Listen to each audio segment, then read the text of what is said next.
3, 2, 1. You're live. YouTube. It's Stefan, artist on record, starring me, Stefan ADIKA. You love me and you just can't get enough of me. Well, I love you just as much. But a time ago, there was a guy, a friend of mine, that, you know what? He came on this show before with you guys when you all started. And I want to give you a little introduction. If you don't know Michael Alago, this man, he's a legend. He's been in New York City, started as a young promoter, signed a couple of little bands and helped their future out. You might have heard of White Zombie, Metallica. Well, check this out. My buddy Drew Stone made a documentary about this man, and here's a little clip of it. If you haven't seen it, check it out. Bam. People out there I love, including family. And he's one of them that I love. So with that comes chaos.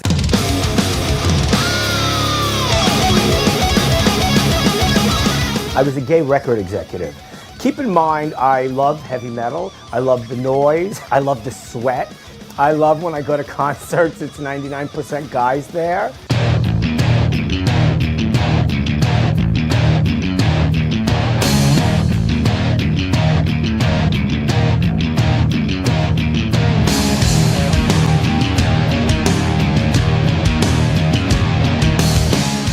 And I kept looking at him. He had this sparkle in his eye, and curiosity abounded. So I gave him a job. This guy, Michael Alago, booked so many legendary shows in New York City. We were part of this worldwide new music thing that was happening. It was coming from England, it was coming from New York, it was coming from Australia.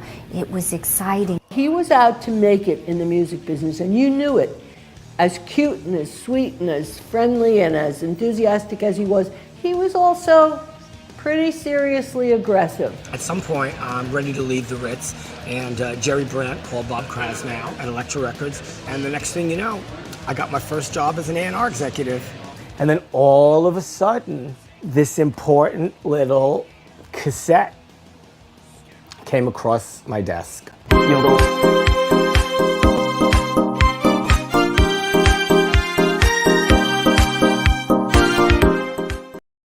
Welcome, everybody. It is Friday. You're with me. And now, ladies and gentlemen, give him a round of applause, Mr. Michael Alago. Welcome, Michael.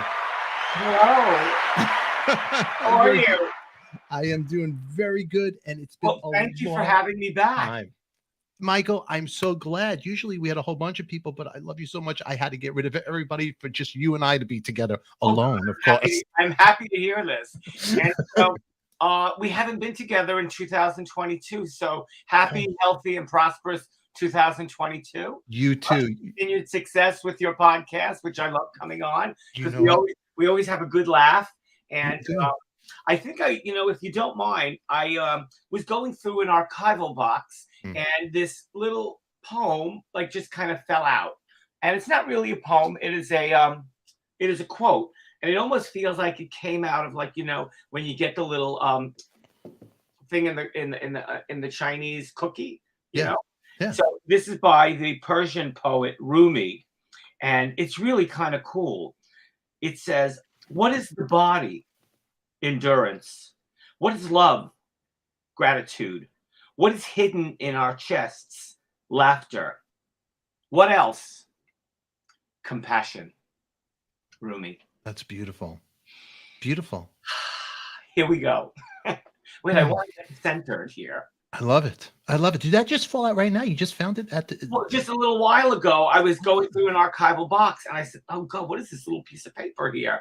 And I said, well, let me not throw it out just in case. And I'm glad I didn't throw it out because that Rumi quote is in there. Oh, that's beautiful. I'm glad you didn't throw it because it's actually, you know what? I'm glad I got to hear that tonight because I could use that. And I'm sure a lot of people in the audience, there's a lot of people here, a lot of old friends here. We have Debbie Muller. We have Zandra. Oh, yes, I saw Debbie came on and she said, here we go.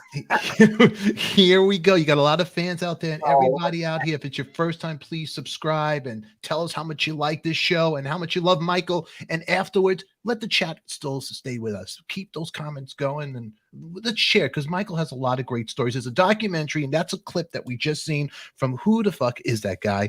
It's stories of Michael's journey, basically, of how this kid, I mean, basically this kid who you are, young little kid that loved music so much, and how you worked from the Ritz, your story from the Ritz, from that cassette, Yeah. changing their life and yours as well. You still have the cassette in hand, the Metallica cassette? Can I run and get it? You can run and get it. Yeah. Go ahead. Don't go anywhere. We're not going nowhere. We're gonna okay. While he gets the cassette, I want you to put questions in there. I want you to chat with each other, chat with me. It's really cool to see everybody there. Eric Bacharach, always good to see you. Ashley Alexander, always great to see you. You know, beautiful to see you. The Noodle, don't forget the Noodle. Noodle, it's good to see you. Laura G, hearts to you as well. And everybody, thank you very much. Hey, buddy, thank you, Alan, for that as well, my friend. Mazel to you. Let's bring back Michael right here. Michael, let's add him to the stream right there. All right, so now you got the tape, huh? Yeah, well, it all kind of started. I was at school. I was at the School of Visual Arts, and I was taking lunch one day, and I walked down East 11th Street in the East Village, and I saw a sign on a door of a building, and it said Video Club opening. And remember, it's 1980. It is the advent of MTV. Yeah. I just walked into this beautiful building, Art Deco building, and there was a man in the balcony, and he said, "Kid, what do you want?" And I was like, "Well, I want a job." And he said, "Do you have a resume?" And I said, "A resume?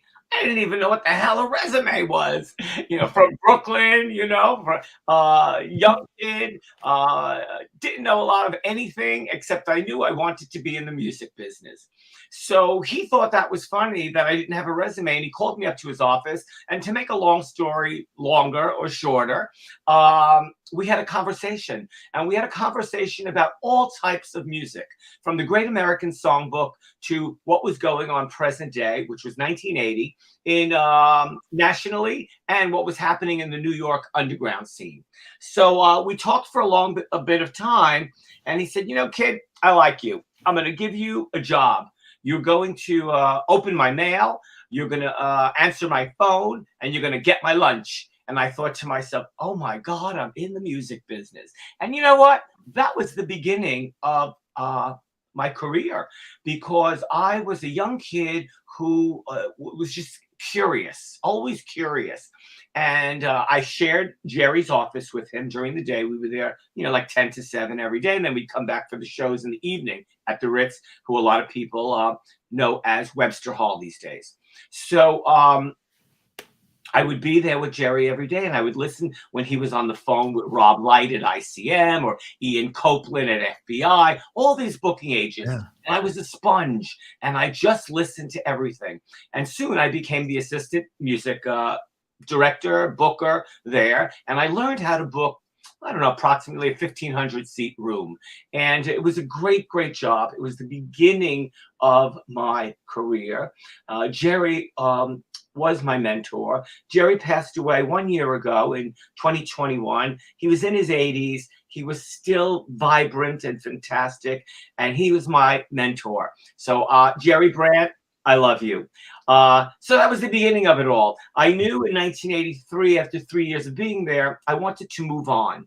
And to make a long story short, I got to meet the president, the new chairman of Elektra Records, Bob Krasnow. I had that same conversation with Bob about music, all types of music. And Bob also loved art. So we got to talk about art of the day, you know, whether it was Keith Haring, Jean-Michel Basquiat, our favorite, Richard Hambleton, crazy Canadian, who made these Shadow Man paintings. And again, we had this great conversation. He said, "I'll give you a call." 2 weeks later, I got a call from Bob's office, and he said, "You know, Michael, I'm going to give you a job here at Elektra. You're going to be in the A&R department." I was so excited when I got off the phone with Bob, I almost cried. And then I had to call a friend in the music business and say, "What does A&R mean?" That's crazy. The whole story. They laughed in my face. So I found out, for everybody who may not know what A&R means, it's artist and repertoire. It is the most important department at a record company, because you are just artists are putting themselves in your hands, and you're giving someone who I considered great a record deal.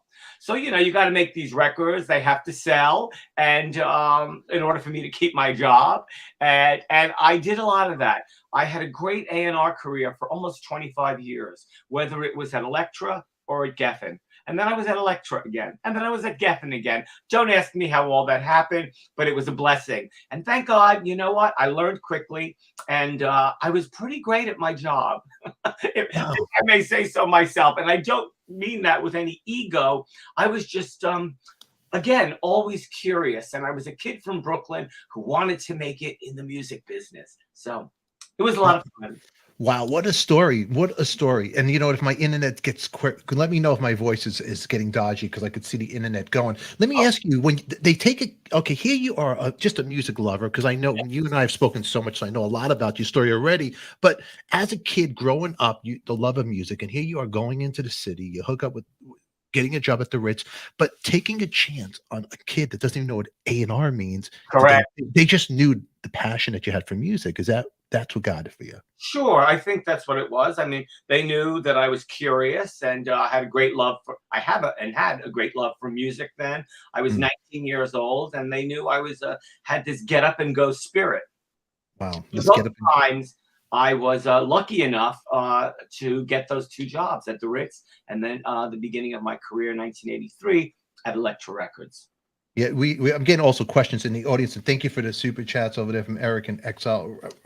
Well, that's my friend Seven. Thank you very much. But he has a question right here. Stefan, please ask him. With the state of the music industry and the bands being signed based on their social media stats, do you believe there can ever be another icon like Metallica? Oh, hey, is that Stefan who asked us this question? Seven. His name is Seven. Hey, Seven. How are you? So what do I think? You know, I've not worked officially in the business since 2005, but I pay attention still. I think everything is cyclical. So, you know, we're going to hear stuff. First of all, there's only one Metallica, but we're going to hear lots of heavy stuff again because young people want to hear that stuff. And the state of the art of the music business, it's very different. You know, people don't buy records like they used to. Mm-hmm. Unfortunately, everything is about, what is that, streaming. And artists are still the last people to make money from all these, from streaming. So it's just very different from when I was signing artists in the 80s, you know, and people were buying CDs and vinyl and cassettes. Because there it is. Show that off. Look at that. That's it, huh? But you know, this is the funny part is I wound up getting this when I got to Elektra, but it had already been circulating in the metal underground back then. And this is probably like a bootleg of a bootleg of a bootleg. And it's funny. And it's there, you know, No Life Till Leather demo. Wow. And then one time I decided, let me put on the B-side. And I think the B-side is Lars and a bunch of his friends in the kitchen somewhere making macaroni and cheese and drinking vodka. And I just thought that was the funniest thing ever. But it is a gem, and which I will forever keep. And then the guys, Metallica, had a great idea during what is that called? Record Day. On Record Day, a couple of years ago, they decided they were going to take the demo, remaster it, and on Record Day, they were going to make a new version of it. Wow. Yeah. Can you see that? Yeah, there you go. Yeah, I do see that. I didn't want the glare to also hit the cassette. Anyway, so it's, you know, it's the same thing with handwritten text from Lars, probably. And you know, here, let's see. So that's Lars's handwriting. Is that his handwriting on that? Wow. Yeah. The people are just going to freaking out. If you could hold that over. Yeah, right there. Let them get a look at that. That's Lars's. Look at Hit the Lights. There it is. You could see it right there. Motor Breath, Metal Militia. Wow, Jump in the Fire. Look at that. Wild. Yeah. Phantom Lord, Seek and Destroy, Metal Militia. Anyway, so summer of 1984, which is a big deal for me. Everyone's life changed. My life changed. Metallica's life changed. and Elektra Records was selling a lot of records. Mhm. So I don't know, Seven. Did I answer your question at all? All I could tell you that is that everything is different now. You know, Everything. everything in life. You know, we live in a crazy world. People don't buy records like they used to anymore. Everything is streaming. But you know, every so often there really is greatness out there. I firmly believe that. And Mhm. you know, Seven, for 25 years, I got boxes of cassettes and independent vinyl. I really did my best to listen to everything. I felt that I knew in minutes whether it was an artist that I wanted to work with or not. Now, all those years, I heard a lot of good music. I heard a lot of good music, but good is not great. And I felt like when I first met Rob Zombie, when I first met James Hetfield and Metallica, when I first met a number of people, I felt there was greatness in these people. And I felt that, you know, with my help, with the help of the record label, we were going to take them over the top. And really, that's exactly what happened, even though there are many, many crazy shenanigans.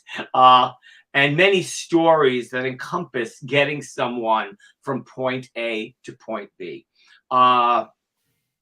So, like I said, I think there's always greatness to come out of the universe. You know, you could live in Detroit, or you could live in Austin, you could live in Tampa, you could live in New York City, or wherever, Montreal, Toronto. I'm just thinking of places that I've Yeah, been, yeah. Berlin. And there's always going to be greatness there. So maybe I'll find that greatness again. I still go out to concerts and everything. I know, Seven, this is a little long-winded, but I am here for an interview, for a conversation. You know, so this last 2 years, because of the COVID virus, I stayed home mostly. You know, I have a compromised immune system, so I didn't really want to go out a lot. And thank God I never got COVID. So only about a month ago, I went to see Kill Switch Engage, and they were fabulous. And, you know, Jesse Leach is a great, great singer. And then that was about a month or so ago. And then about 2 weeks ago, I went to the Prudential Center to see Ghost and Volbeat. And I'm friends with Tobias, Papa, and great, great show. Great, great show. So I'm starting to go out again and, you know, just go to concerts again, because you know what? You can't stay indoors forever.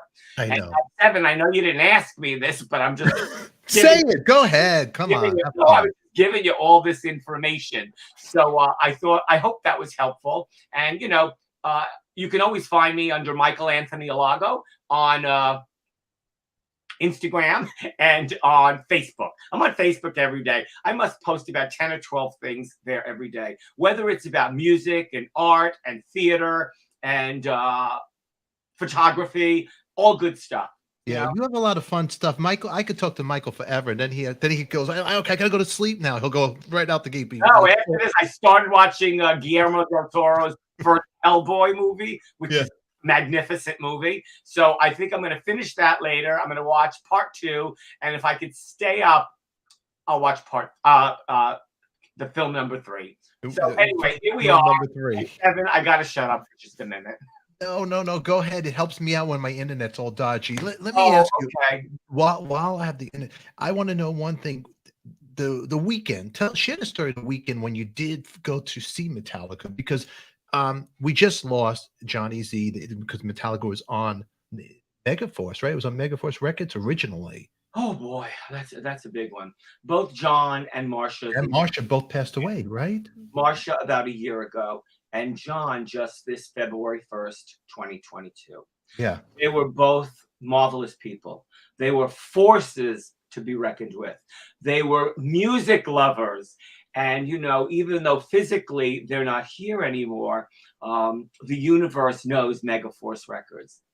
And they'll know Megaforce Records forever because of their love and passion of music.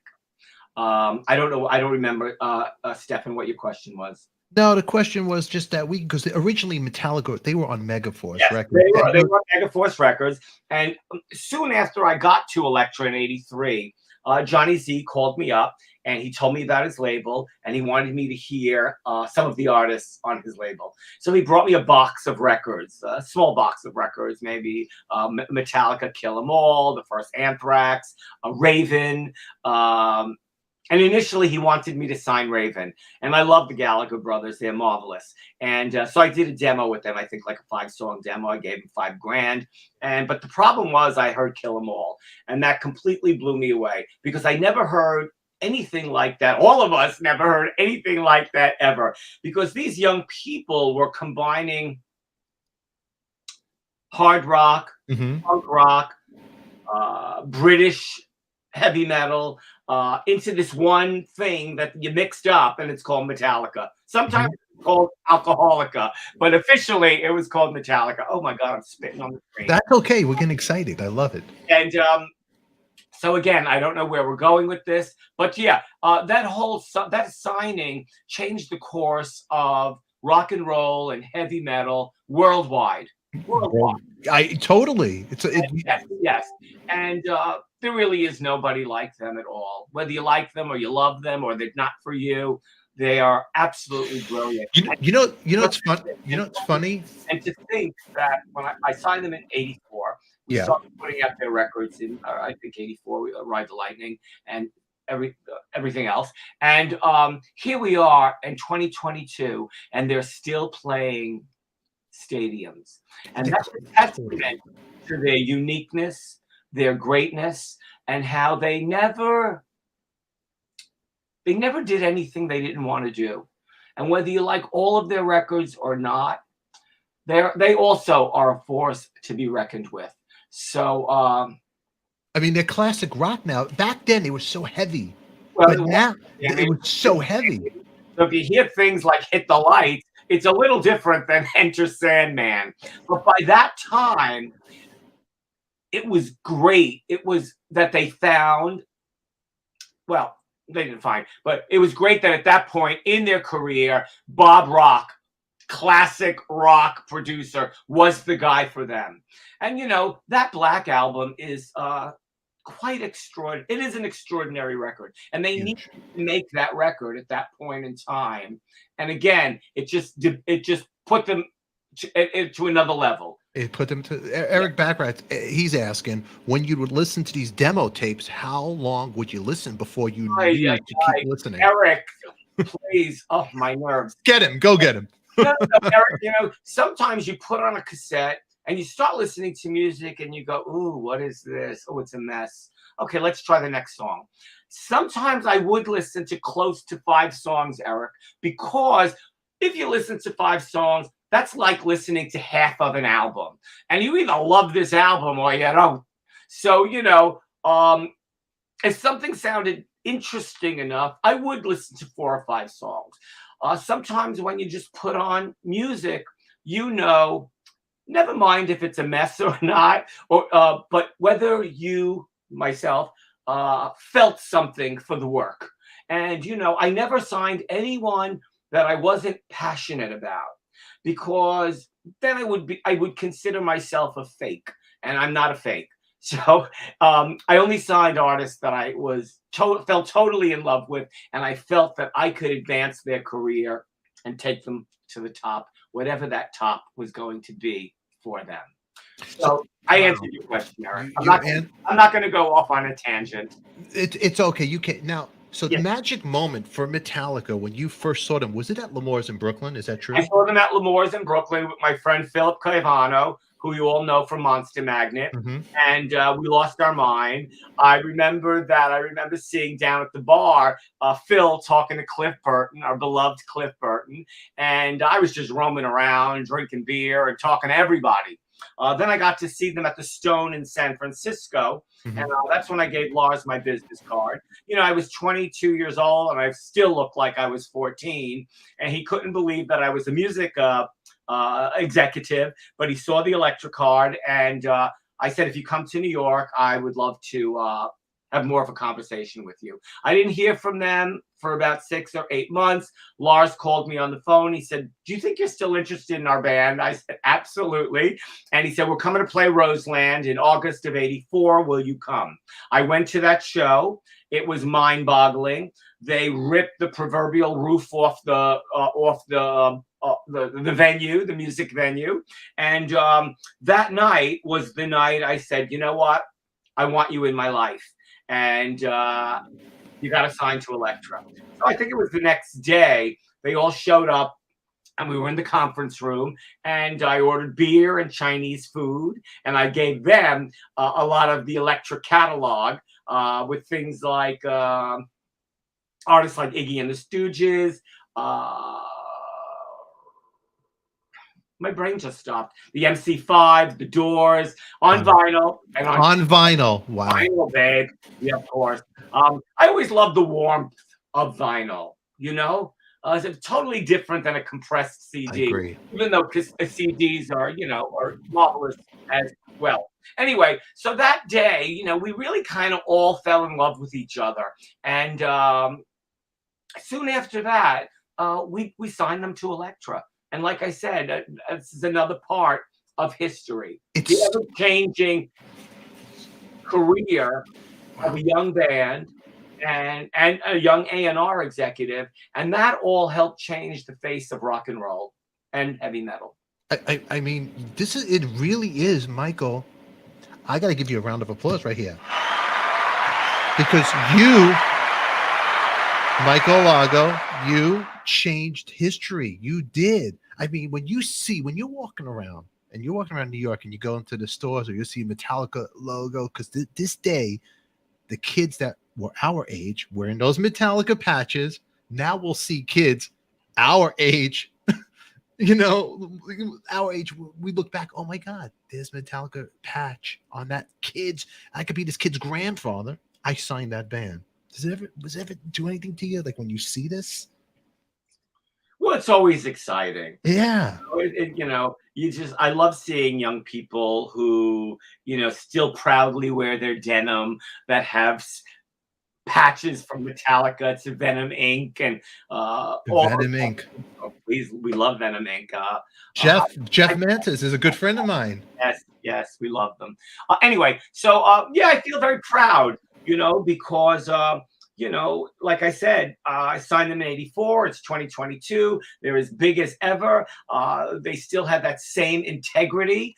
And so when I see young people, it just, we always like give the thumbs up to each other. And a lot of people ask me, are you that guy? I'm like, yes, I am that guy. I'll tell you a very quick story. Go ahead. I'm getting on the subway at 14th Street. And there was an MTA worker, not on the platform, but on the tracks. And he looked at me and he went, dude, are you that guy? I said, I am that guy. And he said, wait a minute. My wife would kill me if I didn't take a picture with you. And I said, well, come on. And so he got up on the platform and he said, well, you know, like I've been working down on the tracks all day. I'm a little dirty. I said, come over here, give me a hug. Worse has happened. And he laughed and I laughed and we took a picture for his wife. And stuff like that just happens to me all the time. And it's very exciting and I love it. And it makes me feel like I did good work. Yeah, you did do good work. I mean, when you think about it, Metallica, they are that generation's Beatles for some people. It really is. Nowadays, okay, from now you'll see them with Miley Cyrus. You would never think a band like that would be with such a pop star, her singing their song on Howard Stern. Absolutely. It's you know, wild. When music is great and songs great, and then you get another great artist like Miley reinterpreting that, it all means you done good work. You amen. You have done good. Well, how about that moment, that day when they came into the office to Elektra, they're sitting with the suits because they weren't. They were kids. Right? It was just us five in there in the conference room until I called our chairman Bob Krasnow in, who was in the perfect suit and the fabulous diamond hand. What are they called? I was going to say handcuffs. No, cufflinks. Coupling. Okay. With a cigar, everything corporate. But Bob was really a cool dude, and he made them feel very, very welcome. And he said, if Michael wants you here, you're going to be on Elektra. And then, business affairs, our great guy, Gary Casson, put the deal together with Metallica's, with Megaforce's business people. And again, more history unraveling, unfolding. Look at that. Look at that comment right there. You did change you did change it. You did. Well, Now, I did my best because I love music so much. I was going to say, because you love music. Now, afterwards, after you got Metallica, who was the first band you did sign to Elektra? Yeah, I signed friends of mine called Shrapnel from Red Bank, New Jersey. They're a fabulous little band. What I did learn from that is that you can't sign your friends. Oh, you did learn that. Yeah, I was just an excitable young person, and I wanted to do good for them, and I did do good for them. We made this 5-song EP with Richie Cordell, and it did okay, but Elektra was not feeling it, so I had to let them go. And a year later is when I signed Metallica. And then I was on a roll. I signed Metal Church. I signed Flotsam and Jetsam. I executive produced Dawkins' Beast from the East album. I was just rocking and rolling. And then on that same wavelength, I became Tracy Chapman's A&R person. And that was a beautiful thing as well. And at one point, I left Elektra and went to Geffen Records, where I proudly signed White Zombie and Kane Roberts from Alice Cooper's band. And then I went back to Elektra, and then I went back to Geffen. Don't ask. It's not boring, but it was about money. And when you sometimes only do things for money, no bueno. No bueno. So anyway, again, I have no idea where I'm going with this. So if you have some good questions there for me. No. I like that. So Tracy Chapman, huh? How did she enter your life? How did that She entered my life because Brian Koppelman was at Tufts University in Boston with her. And he heard her sing, I think, busking on the streets in Boston. And he told his dad, Charles Koppelman from SBK Publishing, about her. Charles Koppelman called Bob Krasnow, and he thought Elektra Records would be a good fit for her. Bob said to me, I signed this gal, and go to Cambridge, Mass. to see her, and you are now her A&R person. Tracy and David Kirschenbaum were already making that classic, phenomenal first album. I just came in midway. I listened to songs. I listened to mixes. I helped mastered the album at Sterling Sound with the late, great George Marino. And wow, it's a beautiful thing. Yeah. That is a beautiful thing. Yeah. Wow. And later on in my career, working independently, because after 25 years, I also felt in 2005 that the music business really was starting to change. So I just thought, I'm going to get out of here. And I'm going to take pictures. And so I'm a photographer as well. And I put 3 portrait books out of erotica. And at some point, probably in 2009 and 2010, I got a phone call from Cyndi Lauper. And she said, Michael, in that voice, I want to make a dance right. Oh, my girl. We love Cyndi. Great picture. That's a beautiful picture. Yes, our friend Helena took that picture, and it is beautiful. So she said, I want to make a dance record. Will you help A&R it? So she made a dance record called Bring You to the Brink, and it's very good. Then she called me back in 2010, and it's in that voice, that same Brooklyn, Queens accent, and said, I want to make a blues album, Michael. Have you ever made a blues album? I said, no, Sin, and neither have you. So we're on the same playing field, the same place. So we made an extraordinary blues album, believe it or not, and it's called Memphis Blues. We went down to Memphis to work with a producer named Scott Bomar. Scott Bomar called in all the guns, everybody from Isaac Hayes' band, everybody from Al Green's band. And we made an extraordinary record. The record got nominated for Best Contemporary Blues Album, but we didn't win the Grammy that year. But that's okay. What that proved to us is that we also did great work. Wow. That's going to be the whole theme for this interview. Remember, do great work. Keep your integrity. and with those two things, you can't go wrong. You know.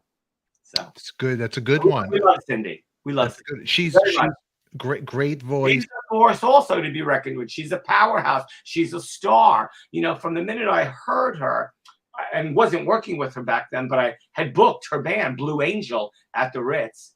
We thought, wow, this gal's going to be huge. And, you know. So you knew her. So you knew her before I knew her like Hi, I'm Michael Alago on the book here at the Ritz and Hello, Goodbye. You'll get what you need in the dressing room. And that was it. The friendship and everything didn't happen until many years later.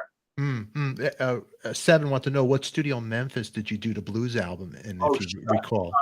Oh God, I don't remember. It's probably on the back of the CD, but it's owned by a producer named Scott Bomar, Bomar, Scott Bomar. I think it's called Electrophonic in Memphis. Look it up. There it is. Look up, Google Scott Bomar, and it'll give you the name of his recording studio. He's a marvelous guy as well.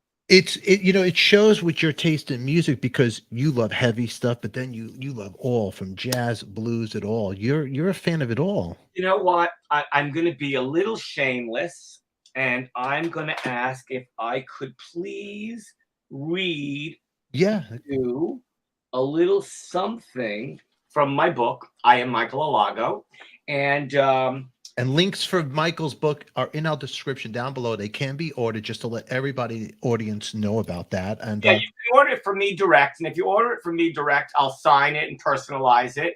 And like I said, go to either Instagram or Facebook and under Michael Anthony Alago, and be in touch with me. Or else you can get it at Amazon as well. So anyway, this is the beginning of my book. And this is a chapter called Brooklyn. I came out of the womb loving music. There was never a day that music didn't encompass my every waking moment. In 1966, I started listening to 77 WABC on my portable transistor radio. The Beatles, Steppenwolf, Aretha Franklin, Martha and the Vandellas, Mitch Ryder and the Detroit Wheels, the Beach Boys, and Dusty Springfield. A few years later, I watched Creedence Clearwater Revival, Gladys Knight and the Pips, Grand Funk Railroad, and Todd Rundgren on American Bandstand, Don Kirshner's Rock Concert, and Soul Train. That music was my lifeline. It was my nourishment. That was how I grew up. It was the beginning of my journey. So hearing a variety of music, and thank you for indulging me, hearing a variety of music at a very young age, my ears were just open to everything from heavy metal to singer-songwriters. And I'm grateful that I do love so many music, different types of music. And, it just never gets boring when you love all types of music. No, it never does. It never does, man. I like when you read some chapters from the book. Debbie goes, "Oh my God, I bought a book a long time ago. I never got it signed." Debbie. Debbie, send me your a private message to me, your address. And I have this great sticker of a boxer. Not a dog, a man. One of my favorite boxers from 1929. And he grew up in Youngstown, Ohio with the Dead Boys. And so I could sign that for you. You could use it as a book plate. And then you could peel it off. And inside the first page of the book, you could put that sticker and it will be personally signed. Look how nice. Look how great Michael Alago is. You do that. Yeah. Look, Debbie, thank you. Look, could you, hey, Michael, you mind reading another chapter from the book for me and for us? That night in 1984, as my friends and I arrived at Roseland and quickly made our way to the bar, our favorite place, I knew I was in for something earth-shattering. We ordered a few beers and met up with Bob Krasnow and Mike Bone, Vice President of Promotions at Elektra. I had asked them to come and see Metallica with me because I knew I would ultimately need Bob's approval in order to get them signed. Bob and Mike both hung out at the bar during the show while I pushed my way into the crowd and eventually lost my friends. The place was packed. There must have been over 3,000 fans, all of them screaming, headbanging, raising their fists in the air. There was an intense electricity everywhere. The place reeked of beer. And most of the crowd was made up of sexy young men in jeans and black leather jackets. They all knew they were there about to hear something that would completely blow their fucking heads off. When Metallica hit the stage, the crowd went ballistic. Although Anthrax had played a raucous first set and got a terrific reception, ultimately the crowd wasn't there for them. They weren't even there for Raven either. The crowd was waiting for Metallica to come on and destroy the place.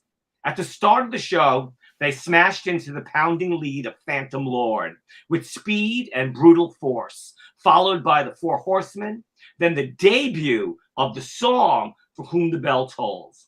The sound was loud, raw, and crushing. The music was more intricate than I had ever heard before. It broke down everything any of us knew about metal.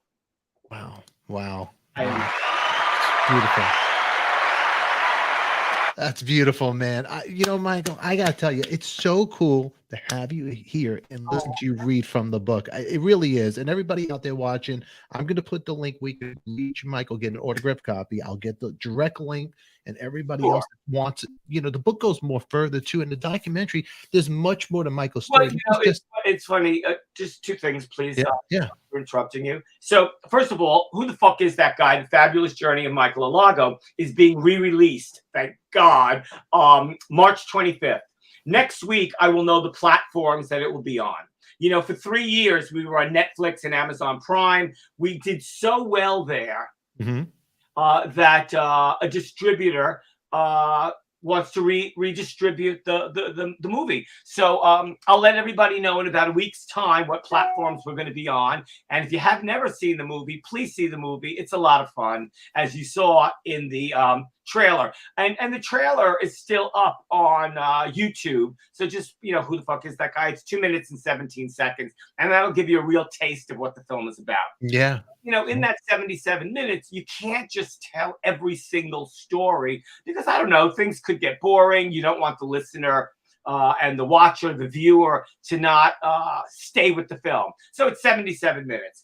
And then during the making of that movie, a little publishing company called Backbeat Books asked me if I wanted to make a book and were there more stories. I said, not only there are more stories, there are so many shenanigans in my life that, yes, we can make a book.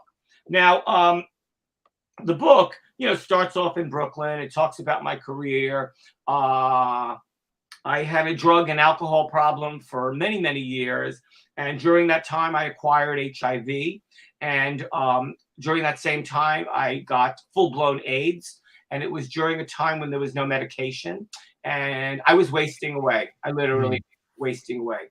I had an incredible doctor. And she kind of brought me, not kind of, she brought me back to life. And the phone is ringing. I can't talk to them right now.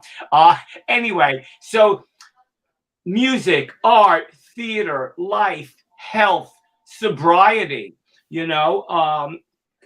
this past year I turned 62 and I've been sober, clean and sober 14 years.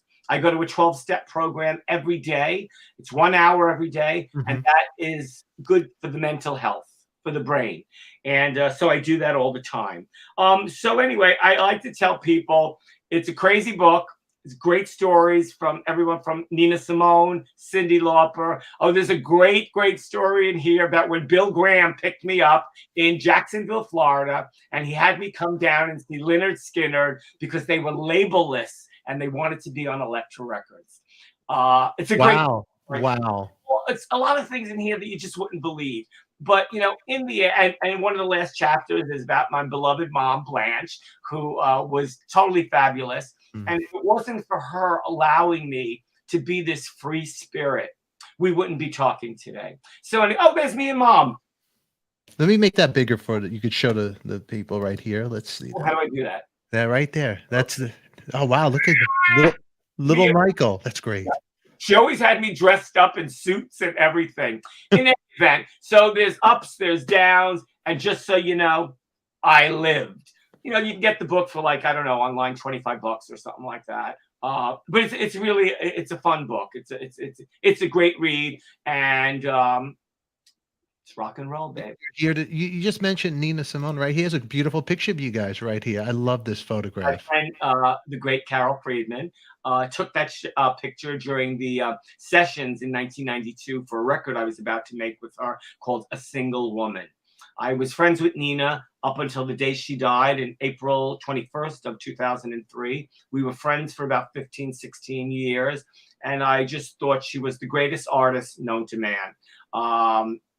She's my favorite artist ever. And, you know, when somebody can sing Bob Dylan and George Harrison and make it their own, that's an incredible thing.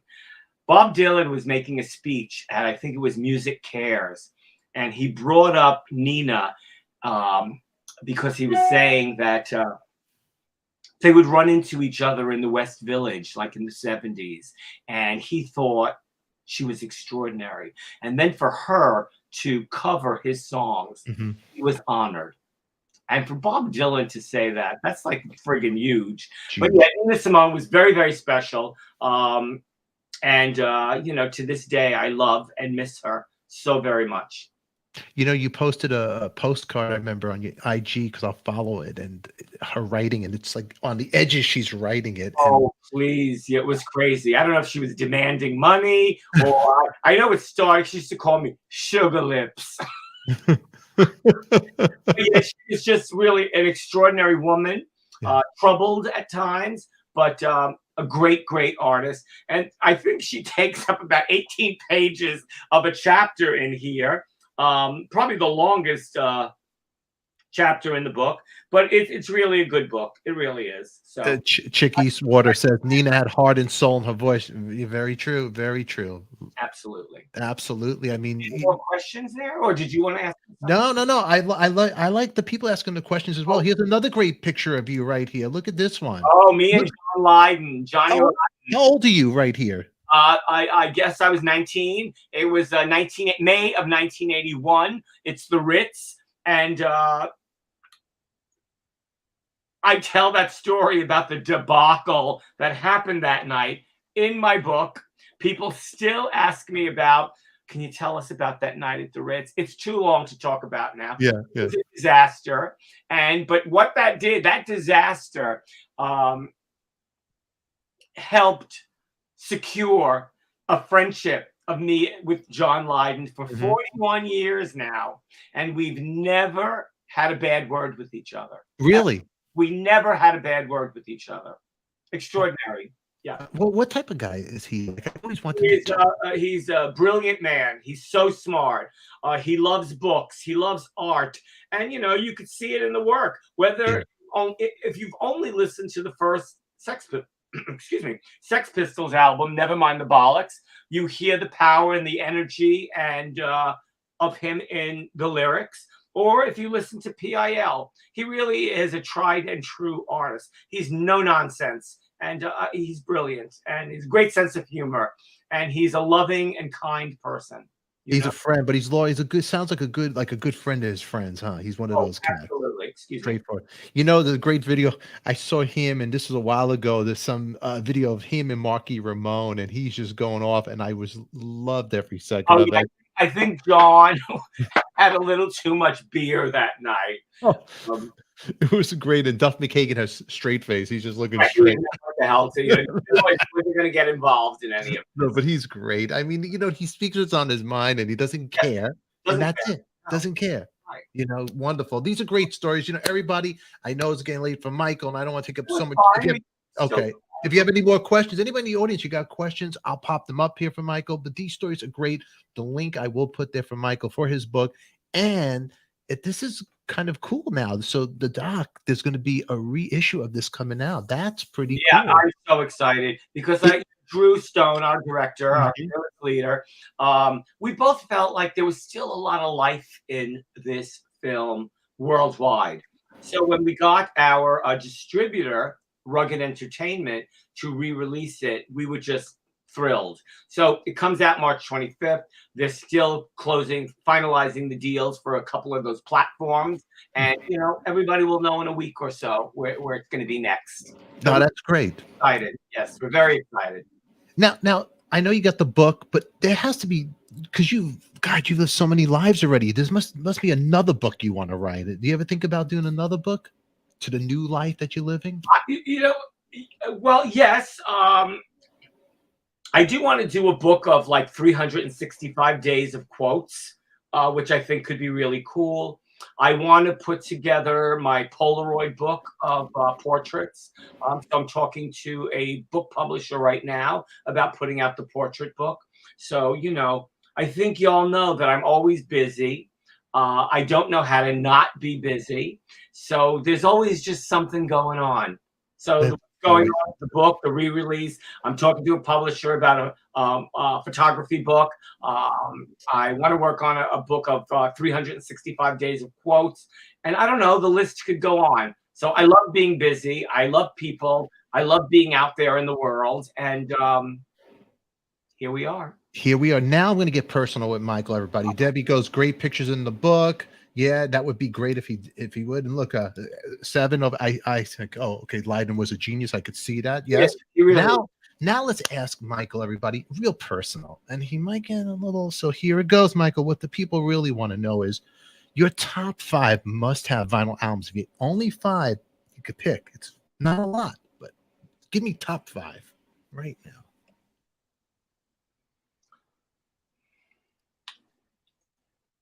Nina's Choice, Nina Simone, Master of Puppets, Metallica,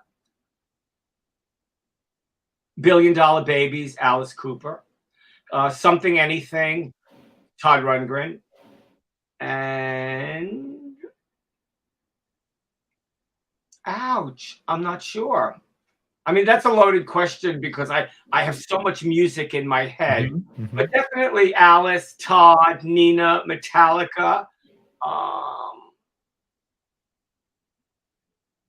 Before we sign off, I'll think of a 5th album. All right, before we sign off, this is a tough one. I'll Great. get everybody on this. Sure. What Top else? 5. That's it. That's the important question before we're about to sign off right now. So come on, give me that last one. This is good, everybody. Probably because, you know, I love these people so much. Young, Loud, and Snotty by the Dead Boys. Yeah. Excellent record. There it goes. That is Michael Alago, everybody. This is Artists on Record, your ultimate intimate conversation with your favorite artist right over here next to me. He's a beautiful man, lovely guy, great taste in music. The Dead Boys, man. One of my favorite all time. I remember St. Mark's Place. You see Stiv and his girlfriend walk down the street. Absolutely. It was so. You know, when I think of the spelling of this word, when I think, oh yeah, those were the days, and I always want to spell days, D-A-Z-E, because sometimes we were in a daze. But I like that play on words. Those days. You know? Those were the days. Now today, you know, I said that same expression. I did interviews and they're in Patreon with Billy Bob Thornton. I said those were the days back in our days. But everybody, you could check those episodes out on our Patreon links, unedited, Ted Nugent, unedited, unfiltered. But they'll be here on YouTube, just a little shorter. Tonight was a treat to bring you guys Mr. Michael Alago, and please, I got to give you a round of applause just for being here with me. Thank you so much for being here. Oh, thank you so much for having me. I totally appreciate it. Anyone who's still listening, thank you for listening. And like I said, you can find me on Facebook and Instagram under Michael Anthony Alago. And I love people. I love just being there. And I always tell people who ask me about my addiction, if you have an addiction, ask for help. Really. When you ask for help and you're serious about asking for help, the world is yours. You know, this year I'm going to be clean and sober 15 years. And honey, I don't miss that mess at all. Anyway, I don't want to tangent here, except I love all of you. Please come visit me wherever you visit me. If you see me on the street, you better say hello. And Stefan, thank you so much for having me. I love having you here. And you know what? I hope it was fun. It was a lot of fun. I know I got a little more professional than we used to be, so don't hold that against me. Okay, Michael. I love every waking moment. Thank you, my friend. Much. Thank you. And you know what? What Michael said is really the truth. That there's something going wrong in your life. Really, don't hold it inside. Find somebody you could actually talk to.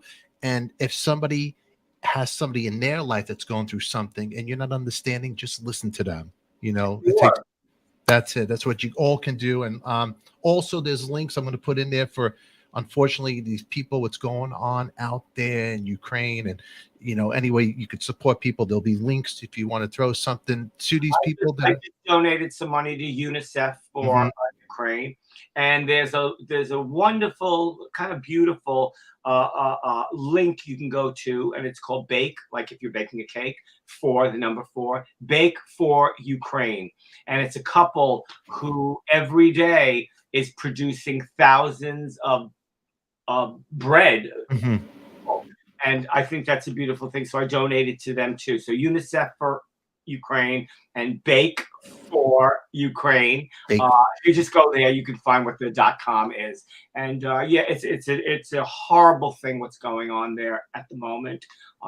It's horrible. I mean, I love talking about this rock and roll stuff, and I don't want to be a Debbie Downer, but it is reality. It's reality what's going on there. And right here, things do just get better sooner than later for the beautiful people of Ukraine. I mean, and thank you, President Zelensky. Yeah, crazy. It's crazy. And here's the links. They'll be down below, everybody. We appreciate all that good stuff. I think we're going to get out of here now, everybody. It's Friday night. Enjoy it with somebody that you love. Give them a hug. Michael, I'm giving you a hug. I appreciate you being here. And if you want, you know what? If you weren't here from the very beginning, I read this little Rumi poem that I found in one of my books, and I'm going to read it to you because it's a lovely way to close the evening. Let's do it. And what is the body? Endurance. What is love? Gratitude. What is hidden in your chests? Laughter. What else? Compassion. I love you all. I love you too, Mr. Michael Alago in the house. We'll see you all later. Thumbs up, subscribe. God bless everybody. Mwah. Bam.